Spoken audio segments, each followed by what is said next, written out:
지금 우리는 시편 1편의 말씀을 통해서 복 있는 사람들에 대하여 묵상하고 있습니다. 복 있는 사람들이 어떤 사람인지, 또 어떻게 살아야 하는지, 누구를 조심해야 하는지를 함께 배우고 있습니다. 1절에서 복 있는 사람은 피해야 할 세 종류의 사람이 있다, 이렇게 말합니다. 악인들과 죄인들과 오만한 자들, 이렇게 말하고 있습니다. 지난 시간에 악인의 꾀를 따르지 아니하고 죄인들의 길에 서지 아니하고 이렇게 하지 않는다, 두 사람을 이야기했고, 또 오늘은 오만한 자들의 자리에 앉지 않는다, 이렇게 말합니다. 자, 여기서 복 있는 사람은 오만한 자들과 함께하지 않는다, 이런 얘기를 했는데요, 오만한 자가 누구인가 하는 겁니다. 원어적인 뜻을 보면 오만한 자라는 말은 조롱하다, 비웃다, 이런 뜻을 갖고 있습니다. 그러니까 신앙적으로 보면 회개하지 않는 사람이 오만한 자고, 완악한 마음을 가진 자가 오만한 자다. 당연히 이들 속에는 하나님이 없지요. 하나님이 없는 자들은 오만한 자들이 될 가능성이 굉장히 많습니다. 이런 자들은 항상 남을 비웃고 조롱하고 남을 판단하고 아주 오만한 태도를 보입니다. 오만하다는 그 단어 속에서 하나님에 대해서는 상당히 반항적인 태도를 갖는다는 것을 우리가 알 수가 있습니다. 그래서 하나님에 대해서 부정하고 하나님을 대해서 아주 교만한 태도를 갖고 죄에 대해서는 매우 적극적인 사람들이 오만한 자들입니다. 이들에 대한 특징이 있는데, 특별히 하나님을 부정하는 자들, 이들은 남의 조언을 받지 않습니다. 오만한 자들은 그렇습니다. 그리고 훈계와 간섭하는 것을 굉장히 싫어합니다. 자기 주장, 자기 뜻대로 하려고 하고 고집불통이고 이런 자들이 상당히 많지요.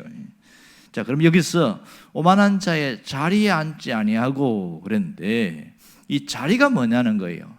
자리는 지위, 위치, 이런 뜻인데, 이 오만한 자의 자리는 높은 자리를 말하고 있습니다. 그러니까 사람들은 높은 자리에 있는 것을 성공했다, 이렇게 표현하고 있지요. 근데 높은 지위를 가지거나 돈을 많이 가지거나 많이 배우거나, 그래서 남들보다 높은 위치에 있는 사람들이 오만한 자에 있을 경우가 굉장히 많습니다. 모든 사람들이 높은 위치에 있다고 오만한 건 아니에요. 여기에서는 하나님을 부정하고 자기를 가장 높이는 자들을 말하고 있습니다. 그러면 앉는다는 것은 무슨 뜻인가? 여기서는 방석을 깔고 앉아서 회의를 하는 것을 말합니다. 그러니까 죄 짓는데 작당을 하기 위해서 앉는 것을 말하고 있는 것이지요. 자, 먼저 악인들의 꾀를 따르지 아니한다 할 때는 악인들과 같이 가는 것을 얘기했어요. 그리고 죄인들의 길에 서지 않는다 할 때, 선다는 것은 습관화된 것, 죄가 습관화된 것을 말하는데, 오만한 자의 자리에 앉지 않는다, 자리에 앉는다는 뜻은 습관화에서 건너 넘어서 자기 혼자만 죄를 짓는 게 아니라 다른 사람들을 끌어모아서 죄를 짓게 만드는, 죄에 영향력을 끼치는 이런 사람을 말하고 있습니다. 그러니 오만한 자의 자리에 앉는다는 것은 그 죄를 짓는 규모나 정도가 얼마나 큰지를 잘 알 수가 있습니다. 그러니까 죄는 그냥 가만히 있는 게 아니라 초보 단계에서 익숙한 단계로, 세 번째는 도가 트는 단계로 이렇게 흘러간다는 거죠. 왜 성경은 오만한 자의 자리에 앉지 말라 이렇게 했을까요? 이들은 나를 이롭게 하는 것처럼 보이지만 결국은 나를 무너뜨리는 자요, 해롭게 하는 자요, 손해를 입히는 자요, 상처를 주는 자요, 아픔을 주는 자입니다. 나를 배신하고 돌아서는 자들이 이런 자들입니다. 특별히 오만한 자들은 내게서 단물을 빼먹고 난 다음에는 가차없이 버리는 자입니다. 교회 안에서 오만한 자가 있으면 이런 자들은 성도와 성도 사이를 이간질시키고 교회를 어지럽게 하는 경우가 굉장히 많습니다. 그래서 이런 자들 때문에 많은 사람들이 상처를 받고 교회가 왜 이러냐, 이렇게 말하는 일들이 종종 있습니다. 여러분, 왜 오만한 자들을 피해야 하는지를 잘 깨달아야 됩니다. 이들은 내 인생의 회복을 방해하는 자들입니다. 내가 정말 회복되기를 원하는데 이들과 함께 하는 것 자체는 인생이 회복되지 않겠다는 선언과 같은 정도로 강력한 능력이 있습니다. 이들은 내가 잘 되는 거 싫어합니다. 복 받는 거 싫어합니다. 복 있는 사람으로 사는 거 정말 싫어합니다. 뭘 그렇게 살려고 하느냐 이런 거죠. 인생의 회복을 방해하는 자들은 바로 이러한 자들인 것을 알아야 됩니다. 그러므로 하나님은 오늘 내가 누구와 함께 하고 있고 어느 자리에 앉아 있는지 관심을 갖고 계신다는 것을 잊지 않기를 원합니다. 우리는 하나님과 함께 하나님의 자리에 앉는 복 있는 사람이 되어야 합니다. 이것이 하나님이 원하는 길이에요. 왜 그럴까요? 우리가 멸망의 길로 가지 않기를 원하고 오만한 자가 망할 때에 함께 망하지 않기를 원하기 때문입니다. 아무리 경건하고 의로운 자라고 할지라도 신앙생활을 해도 이들과 함께하면 그들 망할 때 같이 망합니다. 이런 것을 잘 깨달은 자들은 뭘 해야 되느냐? 분별력을 가져야 돼요. 누가 오만한 자인지, 누가 나를 넘어뜨리는 자에 대한 분별력을 가져야 됩니다. 또 한 가지는 오만한 자들의 배후에는 악한 영이 있다는 것을 알아야 됩니다. 사탄이 배후라는 것을 알아야 합니다. 그들은 악한 영의 지배를 받습니다. 철저하게 교회를 거스르고 하나님을 거스르고 성도들에게 상처 주는 자들의 뒤에는 악한 영들이 주도하고 있습니다.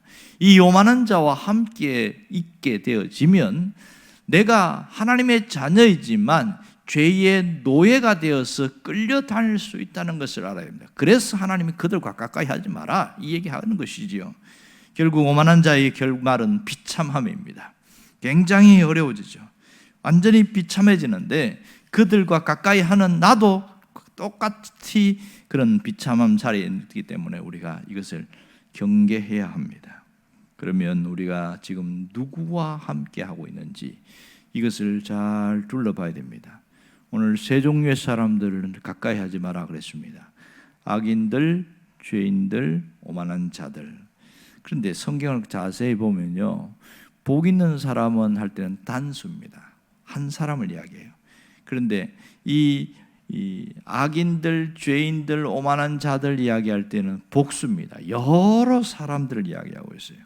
무슨 얘기냐면 이 죄를 짓는 사람들은 혼자 하는 것이 아니라 집단적으로 함께 모여 있어서 강력한 파급력과 강력한 오염을 시키는 능력이 있다 이 얘기를 하고 있습니다. 그래서 보이지 않는 그 속에 들어가기만 하면 나도 함께 휩쓸려 가게 되어져서 그게 죄를 짓는 건지 아닌지 뭐 괜찮겠지 이렇게 넘어가게 되더라는 거예요. 무슨 말이냐면 죄를 짓는 적응력이 탁월하고 굉장히 빠르다 그 얘기를 하고 있는 거죠.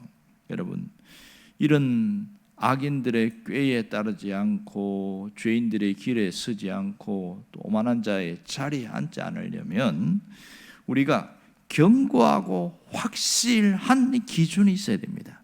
그것이 무엇입니까? 내 삶의 중심에 견고하고 확실한 기준은 하나님 안에 머무르는 거예요.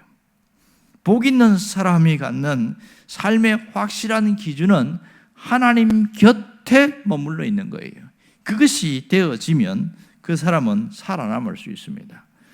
신실한 신앙인은 누가 어떤 자인지를 구별할 줄 알고 내가 함께 해야 될 자와 함께 하지 말아야 할 자를 분별할 줄 알아야 됩니다. 여러분, 잘못된 자들과 함께해서 망한 일들이 성경에 종종 나옵니다. 여러분, 다윗의 아들 중에 보면 넷째 아들인 아도니아가 있습니다. 셋째 아들인 압살롬이 죽고 넷째 아들이 굉장히 똑똑하고 지혜로웠어요. 그런데 다윗이 늙고 병들어 있을 때 스스로 높여서 왕이 되려고 한 적이 있습니다. 이때에 누가 함께 했냐면 당시 최고의 군사령관이었던 요압 장군이 함께 했고 제사장인 아비아달이 함께 했고, 그래서 그들이 서로 모의해서 뭐 했냐면 왕궁에서 가까운 곳에 떨어진 소헬렛 바위 곁에서 양과 소를 잡고 살진 송아지를 잡으면서 내가 왕이다 이 얘기를 선포를 했어요. 그때의 동생들 왕자들을 초대했고 왕의 신하들을 초대했고, 그래서 드디어 이제 자기가 다윗이 살아있지만 내가 왕이라고 선포하고 시작했습니다. 이 사실을 급박하게 듣고 난 나단 선지자가 누워있는 다윗에게 가서 이런 일이 있다는 걸 이야기하면서 솔로몬을 즉각적으로 왕으로 세웁니다. 이 짧은 순간에 잘못하면 다 죽을 뻔한 그런 상황에서 이렇게 솔로몬이 왕이 되어졌는데요, 아도니아 나중에 죽습니다. 요압 장군 나중에 죽습니다. 제사장 아비아달 유배당합니다. 왜 이런 일이 생겼을까요? 잘못된 자리에 함께 했던 사람들은 다 무너졌습니다. 성경이 보여주는 것은 그런 겁니다. 우리가 누구와 함께 하느냐 대단히 중요합니다. 가장 중요한 것은 하나님과 함께 하는 것이 중요하고 하나님 안에 머물러 있는 것이 너무나 중요한 것을 우리가 잊지 말아야 됩니다. 근데 왜 이걸 아는데도 왜 이게 안 되냐는 거예요. 왜 악인들과 죄인들과 이 오만한 자들과 왜 같이 하느냐? 그 근본적인 원인을 파헤쳐 보니까 저 사람들이 나쁜 사람인 줄 알고 있어요. 그런데 나한테 이익을 주기 때문에 내가 그 사람을 끊을 수 없다, 이렇게 생각하는 사람들이 굉장히 많습니다. 돈도 생기고 일거리도 생기고 뭔가 나한테 좋은 일도 생기고, 그래서 그 사람들과 끊지 못하는 경우가 굉장히 많습니다. 어떤 경우에는 내 미래가 저 사람에게서 보장이 된다는 생각을 하고 비즈니스 때문이다 그러고 뭐 이러면서 못 끊는 거예요. 끊었다고 말하면서 어느 순간 필요할 때 되면 당장 달려가서 그 사람들에게 굽신거리고 뭐 이렇게 뭐 요청하고, 이러다 보니까 삶이 형편이 풀릴만 하면 또 무너지고 풀릴만 하면 또 무너지고, 이 일들이 계속 반복되는 거예요. 정말 왜 이렇게 되었을까? 후회하고 또 후회하는데 시간 지나면 또다시 옛날로 돌아가는 그런 반복된 일들이 생깁니다. 어떻게 해야 이런 일을 정리할 수 있을까요? 중요한 것을 하나 제시합니다. 내가 머물고 있는 그 자리에 십자가를 세우면 됩니다. 여러분, 내가 머물고 있는 그 자리에 십자가를 세우는 게 얼마나 중요한지 몰라요. 예수님이 이 땅에 오셨을 때는 이미 사탄의 털을 파괴했어요. 사탄의 자리를 무너뜨렸단 말이에요. 무엇으로요? 십자가로 무너뜨렸단 말입니다. 그렇게 해서 그 오만한 자의 터에 앉게 하지 않으려고 예수님이 십자가를 친히 지시고 피 흘리고 죽으셨단 말이에요. 더 이상 그들과 함께 하지 않아도 되고 사탄의 터는 이미 무너졌습니다. 그러기에 내가 머물고 있는 그 자리에 십자가를 세우기만 하면 더 이상 끌려가지 않고 그들과 함께 하지 않아도 되는 겁니다. 어디에다가 세워야 될까요? 내가 있는 가정에 십자가를 세워야 됩니다. 내가 함께하는 사람들 주변, 직장에 십자가를 세워야 됩니다. 여러분, 십자가를 세운다는 게 무슨 말입니까? 그것은 여기에 예수님이 계신다는 것을 선포하는 것이죠. 십자가를 세운다는 것은 이 예수님이라면 도대체 어떻게 하실까? 그걸 생각하고 행동하는 거예요. 그리고 내 안에 십자가를 세워야 됩니다. 내 안에, 내 마음속에 십자가를 세운다는 게 무슨 말입니까? 나의 죽음, 자아의 죽음을 선언하는 거죠. 그러면은 더 이상 끌려가지 않는다는 것을 알 수 있습니다. 그리고 보여요. 저기 가면 내가 죽는다. 그게 보이기 때문에 아예 피해버린다는 것을 알 수 있습니다.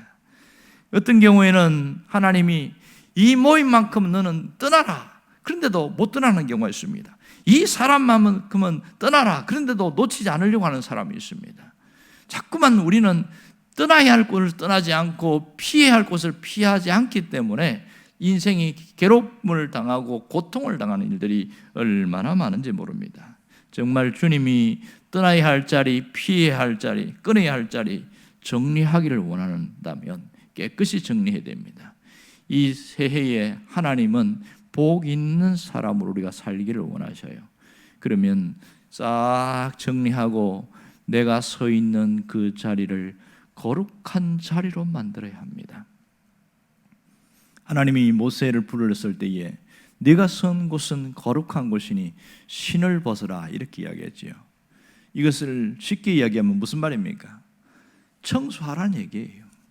여기가 깨끗한 자리고 하나님과 대면하는 자리니까 더 이상 복을 빼앗는 그 자리로 만들지 말라는 겁니다. 정리정돈하라는 그런 얘기지요. 여러분, 정말 신앙생활은 이 기준이 굉장히 중요합니다. 그 기준이 무너질 때는 우리는 아무리 기도해도 이 불행을 막을 수가 없어요. 아무리 애를 써도 무너지는 것을 막을 수가 없습니다. 그러나 분명한 기준을 갖고 살게 되어지면 정말 복 있는 사람으로 살고 복된 자로 살고 복을 받는 자로 살아가게 되어집니다. 복의 세계는 기준을 정할 때에 이어지게 됩니다. 여러분이 복의 주인공이 되기를 주의 이름으로 축원합니다. 기도하겠습니다.